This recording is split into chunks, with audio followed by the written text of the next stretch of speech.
What? You're in the corner of your office, Miller. Your desk's over there. It's pissing down with rain outside and you're just looking down at a street.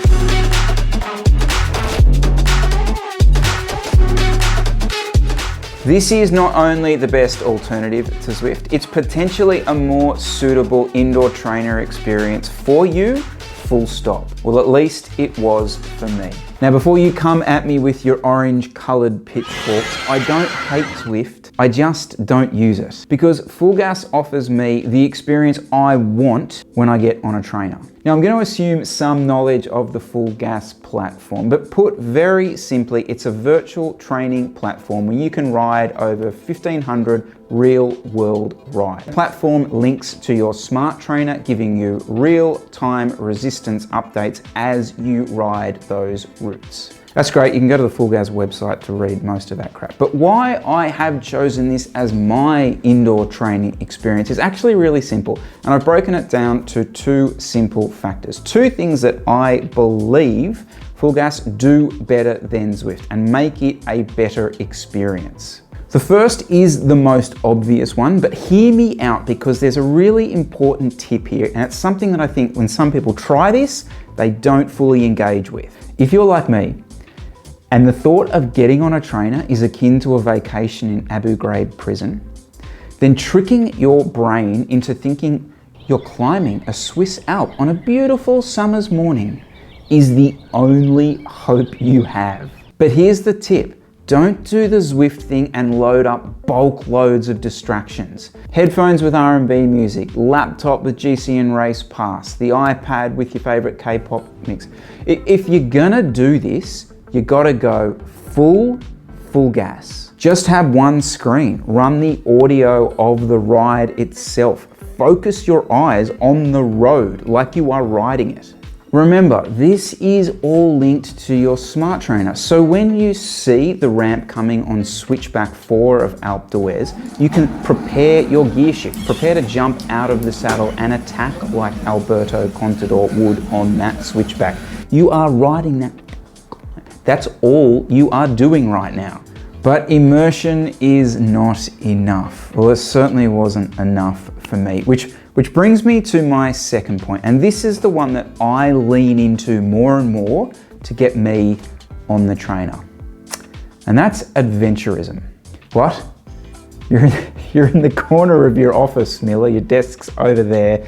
It's pissing down with rain outside and you're just looking down at a street. What the hell are you talking about?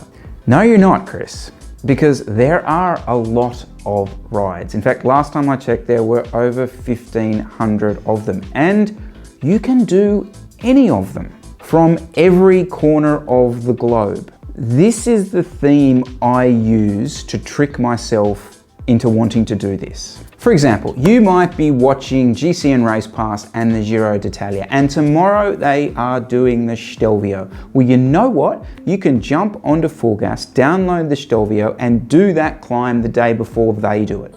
You can then watch the race that evening, and then as you actually watch it, you saw that they also went up this other climb called the Gavia, and you go, well, actually I'll have a crack at that. I might have a crack at that tomorrow. And you do, you download the Gavia and you have a crack at that. What about the weather has been so bad and you can't even ride your mountain bike? Well, where are some of the best mountain bike tracks in the world? Well, they're in Austria, and recently there was a CX mountain bike race in Austria. And you know what?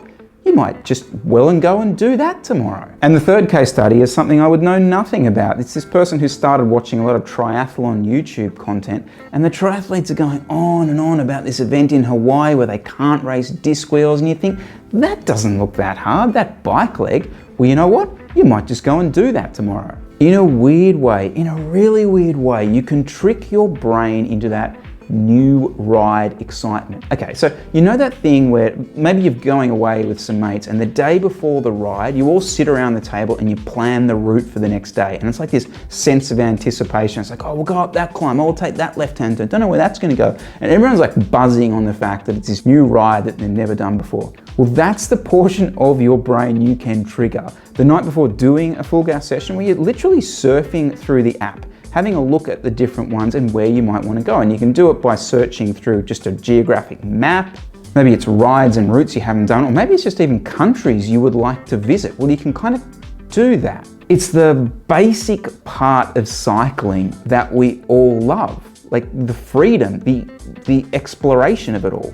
Woolback Miller, 2 seconds ago you were suggesting that jumping on a trainer is akin to visiting a US military grade prison, and now you're telling me it's the best part of cycling. Meh, fair call. I really must dislike a trainer. You will still see me choosing a mountain bike slop Centennial Park session 9 times out of 10. In fact, the only way I discovered Full Gas was during the harshest of harshest lockdown conditions that we had here in Sydney, when I literally had no alternative. Which is kind of my last point on this, because to get the most out of this platform, you really need full buy-in.